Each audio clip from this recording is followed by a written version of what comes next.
حضرت رابعہ بصریہ کو خادمہ نے بتایا کہ گھر میں کوئی مہمان آئے ہیں، تو کہا ان کے کھانے کا انتظام کرو۔ کہا باورچی خانے میں تو صرف ایک روٹی پڑی ہے اور مہمان 4-5 ہیں، کہا اس روٹی کو اللہ کی راہ میں باہر خیرات کر دو۔ کہا ٹھیک ہے، کر دیا۔ تھوڑی دیر کے بعد دروازے پہ دستک ہوئی، پوچھا من دق الباب، کون ہے دروازے پہ؟ کہا فلاں کا فرستادہ غلام ہوں، ہمارے آقا نے آپ کے لیے کھانا بھیجا ہے۔ خادمہ نے کھانا وصول کیا، حضرت رابعہ کو بتایا، کہا لاؤ ذرا۔ دیکھا، کپڑا اٹھایا تو وہ 5 روٹیاں تھیں۔ کہا اس کے آقا نے کسی اور گھر بھیجا ہوگا، غلطی سے ہمارے گھر آ گیا ہے، یہ کھانا واپس کر دو۔ کھانا واپس کر دیا۔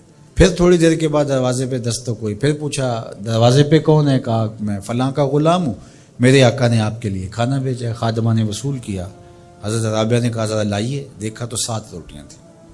کہا اس کے آقا نے کسی اور گھر بھیجا ہوگا، یہ غلطی سے ہمارے گھر آ گیا، اس کو بلاؤ اور واپس دے دو۔ تھوڑی دیر کے بعد پھر دروازے پہ دستک ہوئی، پوچھا من دق الباب، کون ہے، کون دروازے کو کھٹکھٹا رہا ہے؟ کہا میں فلاں کا فرستادہ غلام ہوں، میرے آقا نے آپ کے لیے کھانا بھیجا اور کہا حضرت رابعہ کو دے کے آنا ہے۔ خادمہ نے وصول کیا، حضرت رابعہ نے کپڑا کھولا تو 10 روٹیاں تھیں۔ کہا ہاں یہ ہمارا کھانا ہے۔ کہا کہ پہلے 2 بھی تو یہ کہتے تھے۔ کہا کہ میرے رب کا وعدہ ہے جو 1 دے 10 دیتا ہوں۔ تو پہلے 5 تھیں، پھر 7 تھیں۔ میں نے کہا مالک 10 پوری کرے گا تو تیری بندی وصول کرے گا۔ من جاء بالحسنۃ فلہ عشر امثالھا، جو 1 نیکی کرے اللہ 10 کا ثواب، اور 10 سے بھی وہ کہتے جتنا گڑ پاؤ اتنا میٹھا، تو 700 گنا تک، اور اللہ چاہے تو اس کو بھی بڑھا دیتا ہے، اس کے لیے کوئی مشکل نہیں ہے۔ حضرت عبداللہ ابن عباس حضور علیہ السلام سے روایت کرتے ہیں، اور حضور علیہ السلام اس حدیث کو رب سے روایت کرتے ہیں۔ حدیث قدسی ہے، ان اللہ کتب الحسنات والسیئات، بے شک اللہ تعالیٰ نے نیکیاں بھی لکھی ہوئی ہیں اور اللہ تعالیٰ نے گناہ بھی لکھے ہوئے ہیں۔ فمن ہم بحسنۃ فلم یعملھا کتبہ اللہ تبارک و تعالی عندہ حسنۃ کاملہ، جس نے نیکی کی نیت کی، اچھا ارادہ کیا، پختہ عزم کیا، فلم یعملھا، لیکن کسی وجہ سے وہ نیکی کر نہیں سکا، سبب ایسا نہ پیدا ہوا، لیکن پکا ارادہ تھا میں یہ کرنی ہے، تو کر نہیں سکا، کتبہ اللہ تبارک و تعالی عندہ حسنۃ کاملہ، اللہ اس کی نیکی کو پوری نیکی، کامل نیکی درج فرما لیتا ہے، اس کے نامہ اعمال کے اندر لکھ دی جاتی ہے نیکی۔ وَإِنْ ہَمَّ بِهَا فَعَمِلَهَا كَتَبَهَا اللَّهُ عَشْرَ حَسَنَاتٍ إِلَى 700 ضِعْفٍ إِلَى أَضْعَافٍ كَثِيرَةٍ، اور اگر اس نے پختہ ارادہ کیا اور پھر اس نے نیکی کی بھی، تو اللہ تعالیٰ اس کی ایک نیکی کرنے کے بدلے میں 10 سے لے کر 700 گنا تک لکھتا ہے۔ کی ایک ہے لیکن اللہ نے 10 لکھی، یا 10 سے بھی 700 گنا تک، جتنی اس کی رضا تھی اس کے مطابق یہ لکھ لیا۔ وَإِنْ ہَمَّ بِسَیِّئَةٍ، اور اگر اس نے نیکی کی بجائے بدی کا ارادہ کیا اور پختہ ارادہ کیا، فلم یعملھا، لیکن اس نے بدی کی نہیں، برائی کی نہیں، کتبہ اللہ عندہ حسنۃ کاملہ، اللہ اس کو بھی نیکی لکھتا ہے کہ اس نے بدی کا ارادہ کیا تھا لیکن بدی کی نہیں، لہذا نہیں بدی کی تو ہم اس کو نیکی لکھتے ہیں، اس کو بھی نیکی لکھ لیا گیا۔ وَإِنْ ہَمَّ بِهَا، اگر اس نے پختہ ارادہ کیا برائی کا، فَعَمِلَهَا، اور عمل بھی کیا، کتبہ اللہ سیئۃ واحدہ، اللہ ایک ہی لکھتا ہے۔ اگر نیکی کا ارادہ کیا، نیکی نہیں کی تو ایک نیکی لکھی گئی، اور اگر وہ نیکی کر لی تو 10 سے لے کر 700 تک اللہ اس کی نیکیاں لکھتا ہے، اور اگر برائی کا ارادہ کیا لیکن کی نہیں تو اللہ اس کے بدلے میں ایک نیکی لکھتا ہے کہ اس نے گناہ چھوڑا ہے، گناہ چھوڑنے کا بھی ثواب، اور اگر اس نے گناہ کر لیا ہے ارادے کے بعد تو ایک کیا ہے، ایک ہی لکھا جائے گا، اور دوسری بات کہ اگر توبہ کی تو وہ بھی مٹا دیا جائے گا۔ اللہ اکبر۔ تو ایک نیکی کریں گے تو 10 کا ثواب ملے گا، اس کی کرم نوازیوں کے در کشادہ ہیں، کھلے ہوئے ہیں۔ تو یہ اس امت کا اعزاز ہے جو اللہ تعالیٰ نے اس امت کو عطا کر رکھا۔ ابو لہب، ابو جہل سے لے کے دجال تک، الکفر ملت واحدہ، کفر ختم کرنے کی کوشش کرے گا، اپنے منہوں کی پھونکوں سے اس چراغ کو بجھانے کی کوشش کرے گا، یہ چراغ کبھی آپ کو جھلملاتا ہوا بھی دکھائی دے گا، لیکن یہ بات ذہن میں رکھ لو کہ واللہ متم نورہ، اللہ اس نور کا اتمام کرے گا۔ اللہ اکبر، ولو کرہ الکافرون، کافروں کا سب کچھ ڈوب جائے، اتنا سرمایہ لگایا، مسلمان پھر ابھر گئے۔ منگولوں نے کیا کچھ نہیں کیا تھا، بغداد کو اجاڑ کے رکھ دیا، دریائے دجلہ کا بند توڑ دیا، انسانی کھوپڑیوں کے مینار تعمیر کیے گئے، 1.25 لاکھ لاشیں تہ خانوں سے ہم نے نکالی، اور کوئی نہیں کہتا تھا کہ مسلمان اب دوبارہ اٹھ پائیں گے، لیکن ہے یا یورش تاتار کے افسانے سے پاسباں کعبے کو مل گئے صنم خانے سے۔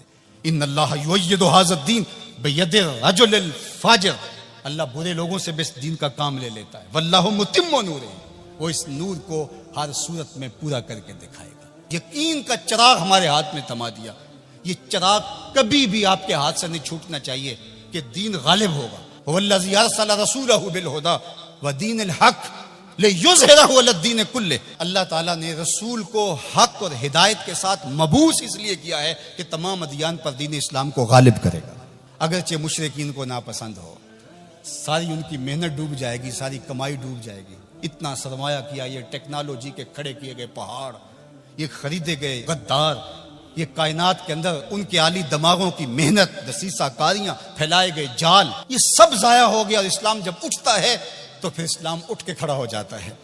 واللہ متم نورہ، اللہ اپنے نور کو ہر صورت میں اس کا اتمام کرے گا۔ اب اتمام دین کے لیے اس نے حضور کے غلاموں سے کام لینا ہے۔ آپ آئے ہو، دھوپ میں بھی بیٹھے ہو، آج عہد کر کے جاؤ کہ ہم اتمام دین کی تحریک میں عملاً شریک ہوں گے۔ اللہ اکبر، اور وہ کس طرح ہوگا؟ اللہ اور اس کے رسول کے ساتھ ہمارا تعلق اگر مضبوط ہوتا ہے تو اتمام دین ہوگا۔ پہلی بات ذہن میں رکھ لیجئے گا، دین کبھی بھی مغلوب نہیں ہوا، دین غالب رہا۔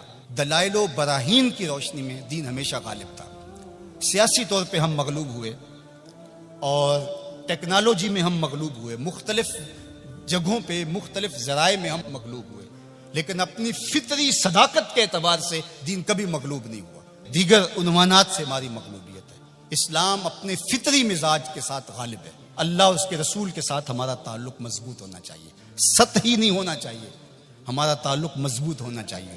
ہماری محبت نعروں تک محدود نہیں ہونی چاہیے، ہماری محبت صرف ہمارے لباس اور ہماری وضاحت تک محدود نہیں ہونی چاہیے، بلکہ محبت رسول کا تقاضا یہ ہے کہ ہماری روحیں بھی حضور کی غلام ہونی چاہیے، ہمارا جسم بھی حضور کا غلام ہو، ہمارا طرز زندگی، انداز معاشرت، اٹھنا بیٹھنا، رویے، شادی بیاہ، مرگ، سب کچھ حضور کی غلامی کے سانچے میں ڈلی ہو۔ دوسرا کام آپ نے جو کرنا ہے وہ کتاب اللہ سے رب مضبوط کرنا ہے۔ جتنا مضبوط ربط قرآن سے قائم ہوگا، امت اوپر چلی جائے گی، صرف نعروں سے نہیں، صرف باتوں سے نہیں، میری گفتگو سے نہیں، اس اجتماع سے نہیں، آپ نے قرآن سے اپنے ربط کو مضبوط کرنا ہے۔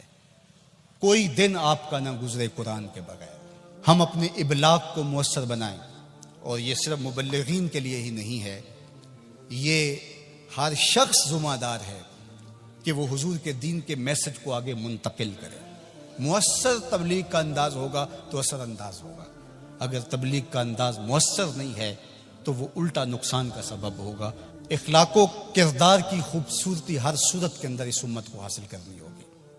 امت گر جائے، امت عروج پہ ہو، جس صورت کے اندر بھی ہیں، اپنی گفتگو کو، اپنے طرز زندگی کو، اپنے انداز معاشرت کو خوبصورت رکھیں گے اور ہمارا کردار بتائے گا کہ ہم حضور کے غلام ہیں، تو ہم چاہے ایک ہی فرد ہوں گے تو اس پیغام کو لے کر آگے بڑھ جائیں گے، لیکن لاکھوں بھی ہوں گے لیکن بدتمیز ہوں گے کردار کے اعتبار سے، رویوں کے اعتبار سے، اخلاقیات کے اعتبار سے، تو پھر کچھ بھی نہیں ہوگا، ہم ایک جھاگ کی طرح ہوں گے۔ تعلیم کا نظم امتوں کو کھڑا کرتا ہے، اور تعلیم کے ذریعے سے قومیں آگے بڑھتی ہیں، اور جہالت ہی قوموں کی بربادی کا سبب اور ذریعہ ہوتا ہے۔ اسی لیے ادارۃ المصطفیٰ نے اس سیکٹر کے اندر خاص طور پہ اپنے کام کو آگے بڑھانے کا آغاز کیا ہے، اس لیے کہ منبر و محراب کو اگر صالح افراد نصیب ہو جائیں جو دین کی روح کے مطابق ان تک پیغام پہنچا سکے تو یہ امت کھڑا ہوتے ہوئے دیر نہیں لگے گی۔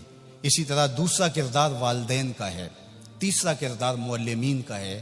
امت سازی کے عمل میں یہ 3 کردار انتہائی اہم ہیں، اور چوتھا کردار دور موجود کے اندر میڈیا کا ہے، جس سے ہم سر دست کوئی توقع نہیں رکھ سکتے، لیکن یہ 3 کردار جو ہیں یہ انتہائی اہم ہیں، ان کرداروں کو ہمیں سنبھالنا پڑے گا۔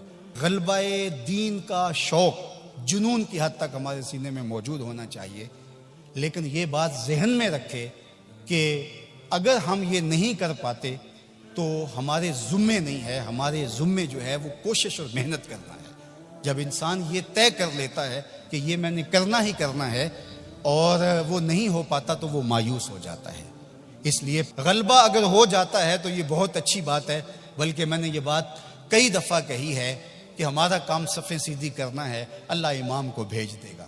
لیکن خود اگر ہم کہیں کہ ہم امام بن کے بھی ہم نے بیٹھنا ہے تو پھر گھر کا راستہ بھول گئے، ہم گھر جانے کی جلدی میں پھر ہم راستہ بھول جائیں گے۔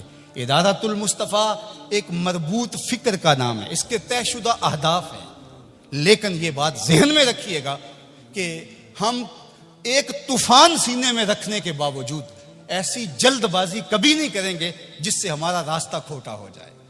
ہم سمجھتے ہیں، اور اس وقت جو دکھ پھیلے ہوئے ہیں، امت جس درد میں مبتلا ہے، ایک وقت تھا اس زمانے میں ہم بھی کہتے تھے کوئی شہر دے لوگ بھی ظالم نے، کوئی سانو مرن دا شوق بھی ہے، وہ شوق فراواں مرنے کا سینے میں موجود ہے۔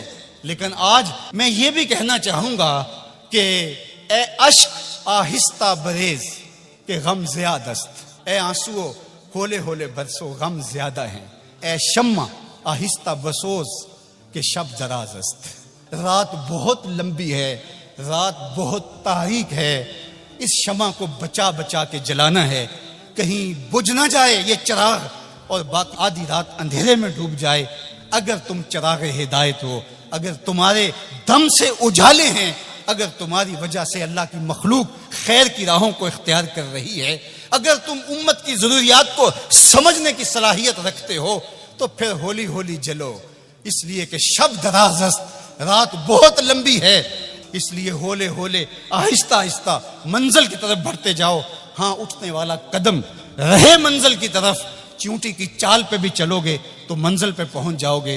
امت کے تصور کو ہمیشہ اجاگر رکھنا، حضور کی امت بن کے رہنا۔ آپ اپنی شناخت کو، آپ کی علاقائی شناخت ہے، آپ کی مسلکی شناخت ہے، آپ کی خاندانی شناخت ہے، آپ کی جو بھی شناختیں ہیں ان شناختوں کو باقی رکھو۔ میں ان شناختوں کا انکار نہیں کرتا، لیکن آپ کا تعارف امت کے حوالے سے آگے بڑھنا چاہیے، اور امت یہ ایک آفاقی تصور ہے کہ جو آپ کو کھڑا کر دے گا اور آقا کریم علیہ السلام کی تسکین قلب کا سبب اور ذریعہ بنے گا۔ جب علماء مشائخ ایک دوسرے کے جبے ادھیڑ رہے ہوتے ہیں، منبر رسول جو حضور کا دیا ہوا ہوتا ہے اس پہ ایک دوسرے کو کافر کہہ رہے ہوتے ہیں، اور کسی کو کافر کہنے پہ جشن منا رہے ہوتے ہیں، اور ان کی پگڑیاں ادھیڑ کے اس کی دھجیاں بکھیر رہے ہوتے ہیں اور اس پہ رقص کر رہے ہوتے ہیں، گنبد خضرا میں رسول اللہ کو کتنی تکلیف ہوتی ہوگی۔ تو اس لیے امت بن کے رہو، بکھر کے نہ رہنا۔ سیاسی شعور اچھی طرح سے آپ پہ اندر ہونا چاہیے۔ ہم انتخابی سیاست سے گریز اس لیے کرتے ہیں کہ اس کا نتیجہ ہماری آنکھوں کے سامنے ہے کہ 70 سال میں کچھ نہیں ملا، تو آئندہ ہم جو میسر ہے وہ ہم جو کر رہے ہیں وہ بھی کیوں چھوڑ بیٹھیں۔ اس لیے کہ جو میں کر رہا ہوں اس سے حقیقی سیاسی شعور پیدا ہوگا، رجال کار پیدا ہوں گے، افراد سازی کے عمل سے ہم گزر رہے ہیں۔ وہ ایک زمانے میں مجھے کسی نے کہا کہ آپ ضرور آئیے، اور بڑی ہی محبت کا اظہار کیا اور بہت سبز باغ بھی دیے۔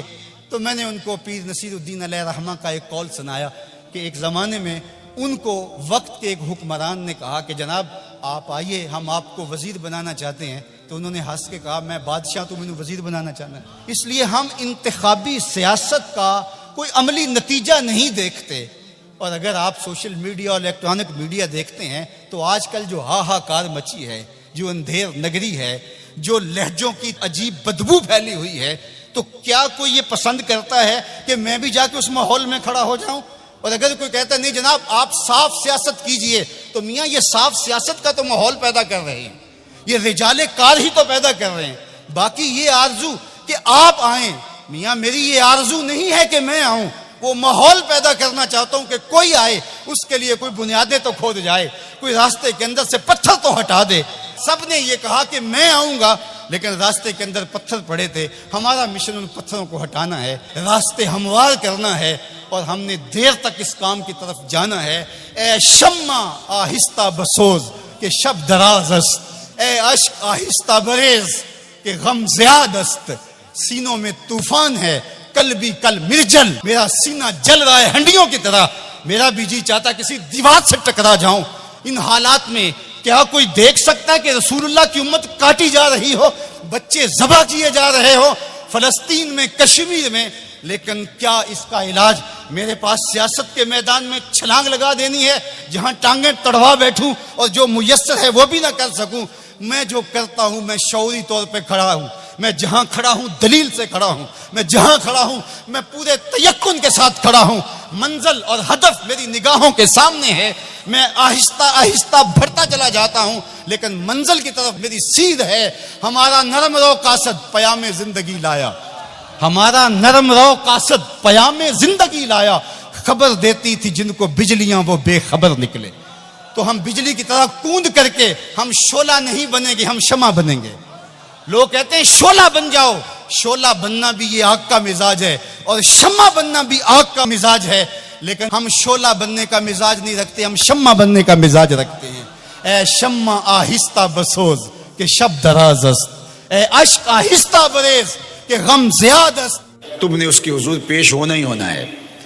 اس کے حضور جانے سے تم بچ نہیں پاؤ گے, چھٹکارا نہیں, رستگاری نہیں. ایک ایک عمل کا تمہیں حساب دینا ہوگا, ایک ایک حرکت اور ایک ایک سکنت تمہاری تشت ازبام ہوگی. تمہارا پوشیدہ اور مخفی عمل قیامت کے دن سامنے آ جائے گا. اللہ اکبر. یہ قرآن ہے, یہ کوئی فرضی کہانی نہیں ہے. انہ لقول فصل وما هو بالہزل. فرمایا یہ قول فیصل ہے, یہ طے شدہ حقیقت ہے, یہ امر واقعی ہے. یہ کوئی مذاق نہیں ہے کہ یوں ہی کو کہانی بیان کر رہا ہے. یہ سب کچھ ہونے والا ہے, یہ اپنی آنکھوں سے تم دیکھو گے. آج انکار کرو یا اقرار کرو, تمہیں کھلا موقع دیا ہے. حتیٰ کہ تم کافر بن کے زندگی گزارنا چاہو, نمرود بن کے جینا چاہو, فرعون بن کے جینا چاہو, حامان بن کے جینا چاہو, ہم تجھے دنیا پہ موقع دیں گے.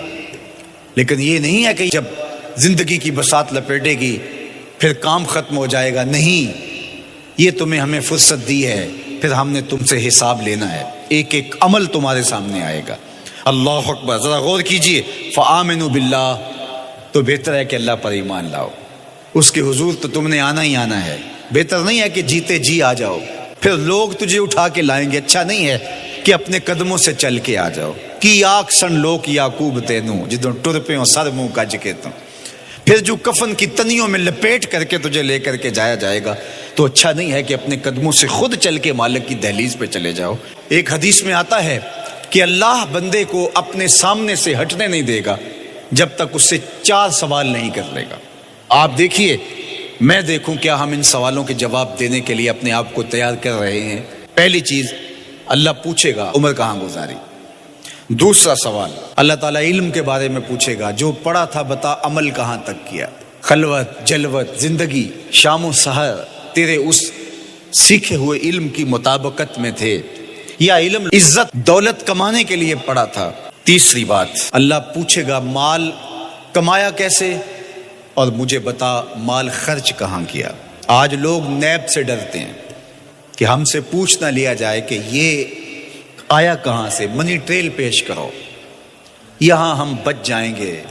کوئی مکر, کوئی دھندا, کوئی فریب چل جائے گا, کوئی پریشر, کوئی افرادی قوت, کوئی سیاسی اثر و رسوخ, کوئی رشوت, کوئی سفارش, کچھ نہ کچھ تو راستہ نکل ہی آئے گا.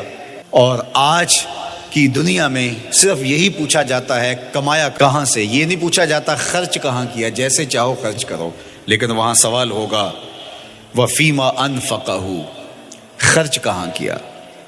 یہ سوال بھی کیا جائے گا. وعن جسم ہی فیما ابلاہ, اور جسم کے بارے میں پوچھا جائے گا اس جسم کو دی ہوئی توانائیوں کو خرچ کہاں کیا. بعض روایت میں ان شباب ہی فیما ابلاہ, جوانی کے بارے میں پوچھا جائے گا تیری جوانی کے خوبصورت دن کہاں گزرے. مجنو بن کے چوکوں میں کھڑا تو نہیں رہا, پارکوں کے گرد پروانوں کی طرح گھومتا تو نہیں رہا، تیری نظر بدکاریاں تو نہیں کرتی رہی، اپنی خواہشات کا غلام بن کے زندگی تو نہیں گزاری، تیری ساری ساری رات 4 انچ کی سکرین کے اوپر بدکاریاں کرتے بسر تو نہیں ہوئی۔ پوچھا جائے گا بتا جوانی کہاں گزری؟ جوانی مستانی ہے یہ کہہ کر کے تو نے ہر ضابطے سے چھٹی تو نہیں کر لی تھی، یا جوانی کے تقدس کو تو نے محفوظ کیا اور راتوں کی تنہائیوں میں اللہ کے حضور سجدہ ریزی کرتا رہا۔ میرے اور آپ کے آقا و مولا نے فرمایا جو جوان جوانی میں توبہ کرے وہ اللہ کو محبوب ہے۔ اللہ اکبر۔ اور اللہ جن 7 لوگوں پر اپنے عرش کا سایہ کرے گا ان میں سے ایک شخص کا ذکر کرتے ہوئے فرمایا وَشَابٌ نَشَأَ فِي عِبَادَةِ اللَّهِ، وہ جوان جس کی جوانی اللہ کی عبادت میں گزری، قیامت کے دن جب کوئی سایہ نہیں ہوگا اللہ اسے اپنے عرش کا ٹھنڈا سایہ عطا فرمائے گا۔ میرے مخاطبین جو اس وقت میرے سامنے موجود ہیں بالمشافہ، اور پوری دنیا کے اندر جو اس وقت مجھے دیکھ رہے ہیں، ان میں زیادہ تر تعداد نوجوانوں کی ہے، تو میں آپ سب سے مخاطب ہوں اور آپ کو کہتا ہوں کہ یہ جوانی دوبارہ نہیں ملنی۔ بندہ کہتا ہے بڑھاپا آئے گا دیکھ لیں گے، جس طرح ہر چیز کا سرور جوانی میں ہوتا ہے، ہر چیز کا لطف بندہ کہتا ہے جوانی میں ہے، سجدوں کا جو لطف جوانی میں ہے وہ کسی اور زمانے میں نہیں ہے۔ اپنی پیشانی کو سجدوں سے آشنا کرو، اپنی جوانی کو مثل سحر بے داغ رکھنا، اپنے شباب کو الجھنے نہ دینا، اپنے شباب کے تقدس کو پامال نہ ہونے دینا۔ اس کائنات کا بہترین چہرہ وہی ہے جو جنسی کالک سے محفوظ ہے۔ اپنے تقدس کو مجروح نہ ہونے دینا۔ تمہاری زندگی شبنم سے پاکیزہ تر رہے، سحر سے پاکیزہ تر رہے، تمہاری جوانی اتنی خوبصورت ہو کہ محمد عربی کو رشک آئے تمہاری جوانی پر۔ اپنی جوانی کو آوارگی میں بسر نہ کرنا، اپنی اس جوانی کو دین کے لیے وقف کرنا۔ سحری کے سجدوں میں آنسو بہا کر کے جوانی کا لطف کشید کرنا۔ جوانی کا لطف اور مزہ رب کے ساتھ محبت اور رب کے ساتھ عشق کرنے میں ہے۔ جوانی کے اندر دل کی بے تابیاں، دل کی بے چینیاں اور دل کی بے قراریاں ذرا مسلح پہ لے کے آؤ۔ عشق کرنا ہے تو کسی آوارہ سے نہیں، عشق کرنا ہے تو رب العالمین سے کرو، آمنہ کے لال سے کرو، تو پھر دیکھنا کہ یہ جوانی کیا نور بخشتی ہے۔ ان تقرض اللہ قرضا حسنا، اللہ کو قرض حسنا دو۔ کیسی بات ہے، خدا دے کے خود مانگ رہے، اللہ کے دیے ہوئے سے دینا نا۔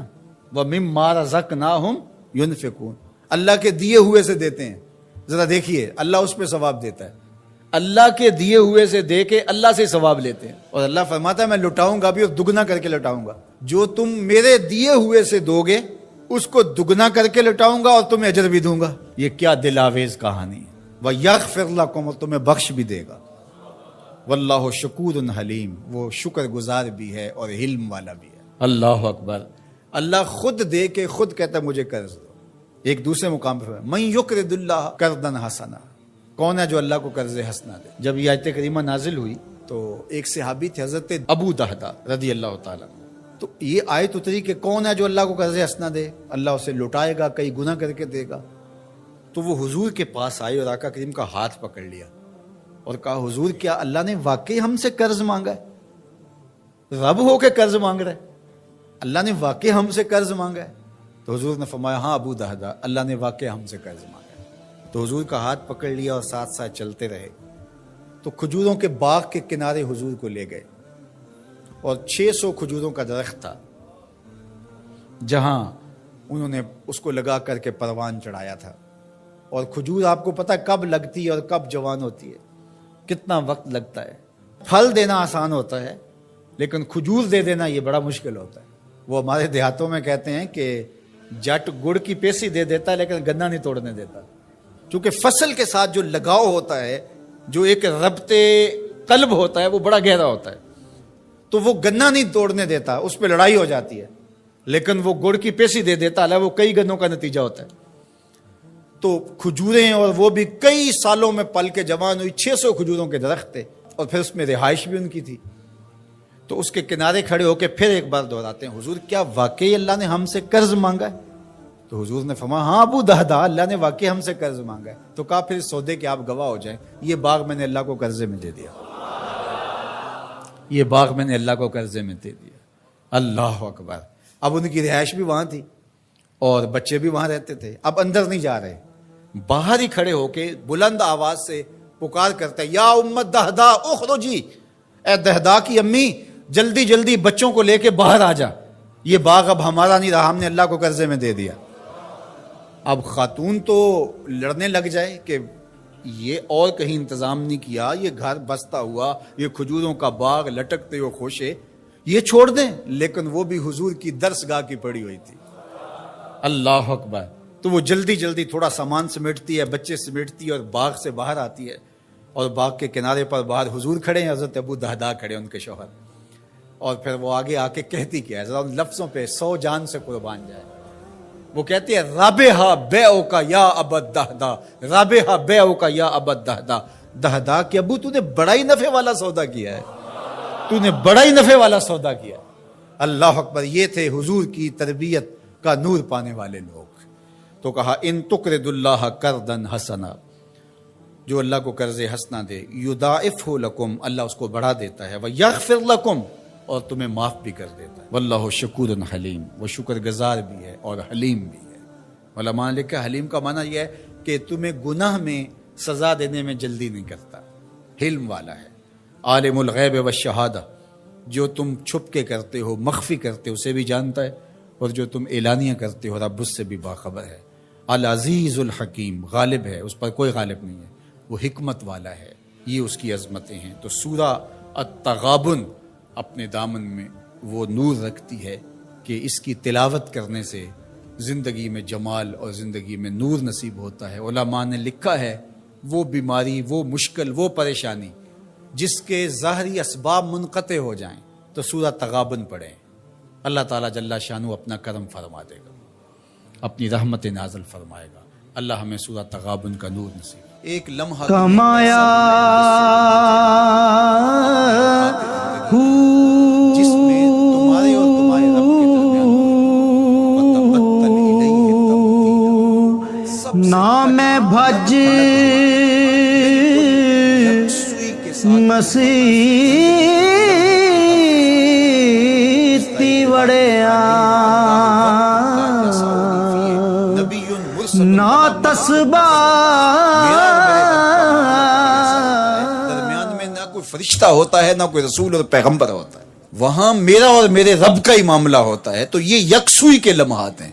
تو ہمیں بھی حضور علیہ الصلوۃ والسلام کے سینے سے نور لے کے اپنی زندگی میں کچھ ایسے اوقات مقرر کرنے چاہیے. اور وہ بہترین وقت میرے رب نے خود بیان فرمایا، ناشیۃ اللیل ہے، وہ سحری کا وقت ہے، وہ رات کے لمحے ہیں، وہ پچھلے پہر کی مبارک گھڑیاں ہیں جب رحمتیں چھم چھم اتر رہی ہوتی ہیں اور اللہ کی رحمتیں بندے کا استقبال کر رہی ہوتی ہیں.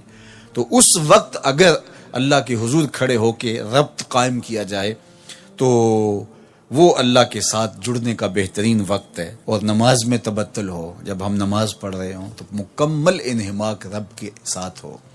سیدنا علی المرتضیٰ رضی اللہ تعالیٰ عنہ کے بدن میں تیر لگا ہے اور وہ نماز میں مصروف ہیں اور تیر نکال لیا جاتا ہے. جب سلام پھرتا ہے تو پھر آپ کو پتہ چلتا ہے کہ یہ تو جو ہے وہ تیر تھا جو نکال لیا گیا. تو یہ انہماک ہے، رب کے ساتھ انہماک. اور وہ فرمایا گیا حدیث جبریل میں کہ اپنے رب کی اس طرح عبادت کرو کہ گویا تم اسے دیکھ رہے ہو. اور اگر یہ کیفیت پیدا نہیں ہوتی تو کم از کم یہ کیفیت تو ہو کہ وہ تمہیں دیکھ رہا ہے. فاتخذہ وکیلا، اور اسی کو کارساز بناؤ، اسی پر توکل، اسی پر بھروسہ، اپنے امور اسی کے سپرد کرو. جب اپنے امور اپنے رب کے سپرد کرنے کا مزاج پیدا ہو جاتا ہے زندگی سوکھی ہو جاتی ہے. تدبیر کریں، اس کے لیے حکمت عملی ضرور آپ وضع کریں، لیکن کچھ کام کر کے اللہ پہ چھوڑ دیں. اور توکل بھی یہی ہے کہ آپ گھٹنا بھی باندھیں اور سپرد اللہ کے کر دیں. اسی کی طرف سے کام ہوتے ہیں اور وہی کارساز حقیقی ہے. تو فرمایا کہ فاتخذہ وکیلا، اسی کو کارساز بنا لیجئے اور اسی پر اپنے کاموں کو چھوڑ دیجئے.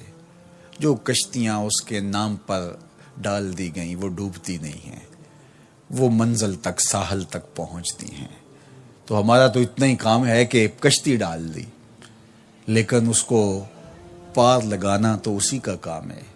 تو اسی لیے ہم سواری پر بیٹھتے ہوئے کہتے ہیں کہ مالک اس کو مسخر تو نے ہی کیا ہے ہمارے لیے، ہمارے میں طاقت تو نہیں تھی کہ اس کو مسخر کر سکتے. تو یہ اس کے کرم سے ہوتا ہے. تو وہ اگر چاہے تو کوئی مشکل نہیں ہوتی. تو اس لیے اپنے کاموں کا کارساز اسی کو بنایا جائے. کہ اے تن رب دا سچا حجرا،